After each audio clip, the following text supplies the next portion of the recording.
Well, we have a lot of business to get to on this morning's office hours, where if you're tuning in for the first time, we ask Rube to put his general manager cap back on, sometimes even the manager cap, and answer some of our biggest questions when it comes to the Phillies. If you want to get in, 215-592-9494. Everyone on hold, just hang in there. We'll get to you guys shortly, but I get the first crack at it. I get to ask the first questions to Rube.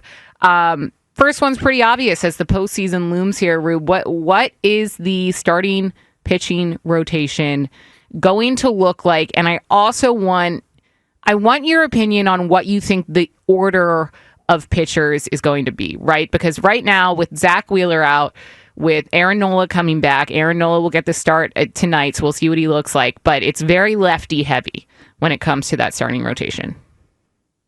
Yeah, it is very lefty heavy, and I would be the one proponent to try to have a righty in there, but it's not going to happen because Nola just hasn't pitched well enough to warrant being in part of that rotation, at least in the first in a division series, which is really just a best of five. So I see Sanchez, Suarez, and Luzardo, and I see them in that order. I think they've lined it up now accordingly. And Nola, obviously, if he's needed, would probably be, for me, he would probably be the fourth.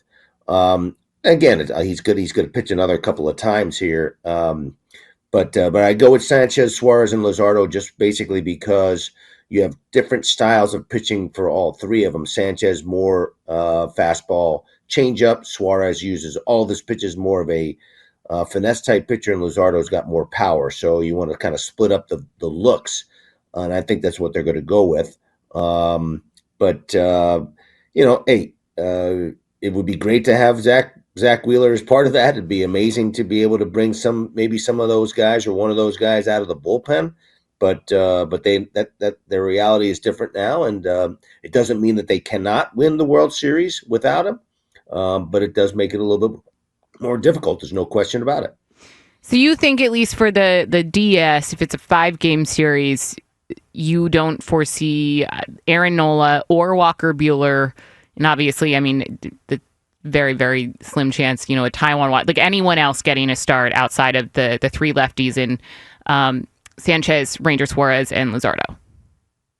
I do not see that. I mean, if it comes down to having to use, Nola at some point as a starter, I think he's probably the guy. It's possible that Walker Buehler could be one of those guys, but I got to believe that if there is a need in that division series, that fourth guy would be Nola.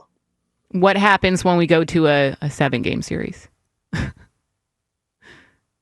mean, a lot of it depends on who's pitching the best. I would assume that Nola would be one part of that. I think that his experience, having done it now, if he's pitches terrible over the next 2 starts that he has, then it may have to be rethought, and maybe you have to consider a guy like Walker Buehler or Taiwan Walker.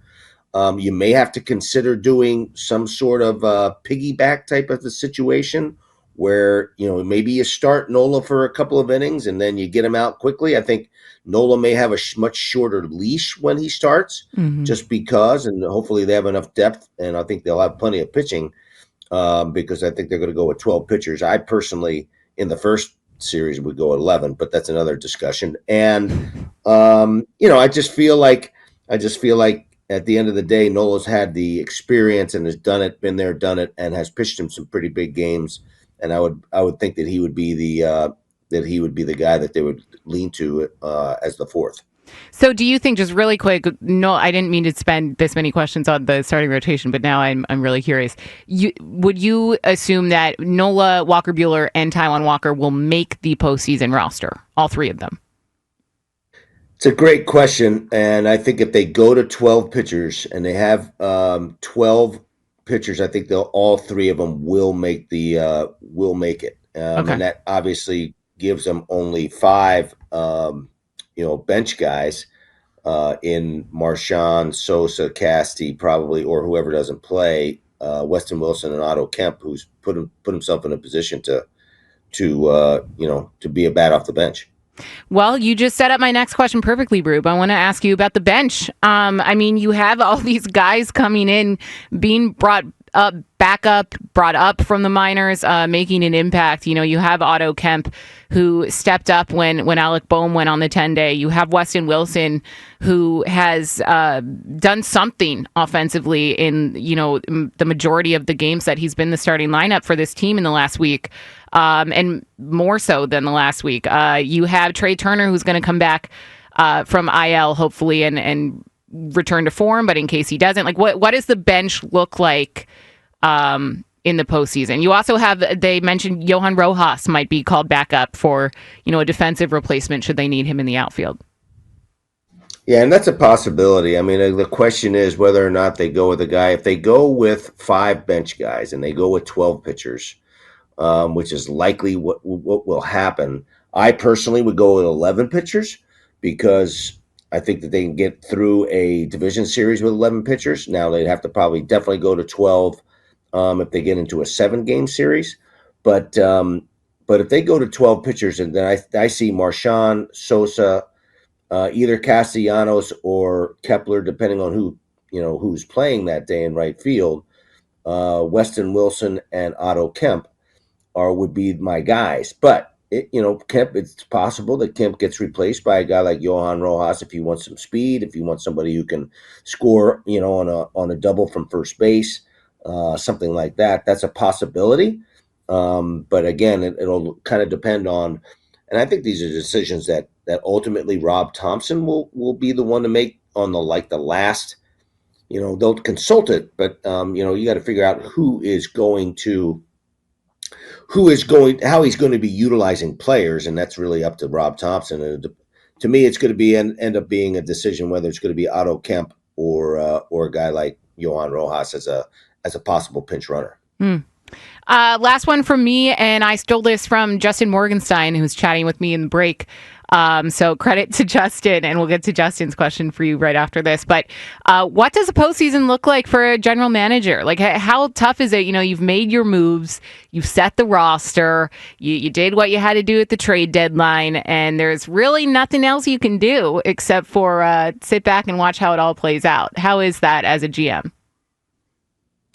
Well, I mean, obviously very, very nerve-wracking, but I talked to a lot of veteran GMs over the time period when we were in the playoffs and had the experience of just, being there and watching. And I think the biggest thing that you can do as a GM is try to enjoy it because it doesn't happen very often. And it's a hard thing to enjoy because every single pitch matters. But, and I think after the third time, being the GM in 9, 10, 11, we were in the postseason. And by the time 11 rolled around, I was just trying to take it in and enjoy what was happening. Obviously, it was tough to enjoy that series against St. Louis just because we felt like we were the better team. But sometimes it's really hard to win. It's a difficult thing to do, and you just don't get that many opportunities to be in that space and be in the playoffs. So you try to enjoy it as much as you can. Just let things play out and hope that the ball rolls the right way. Yeah.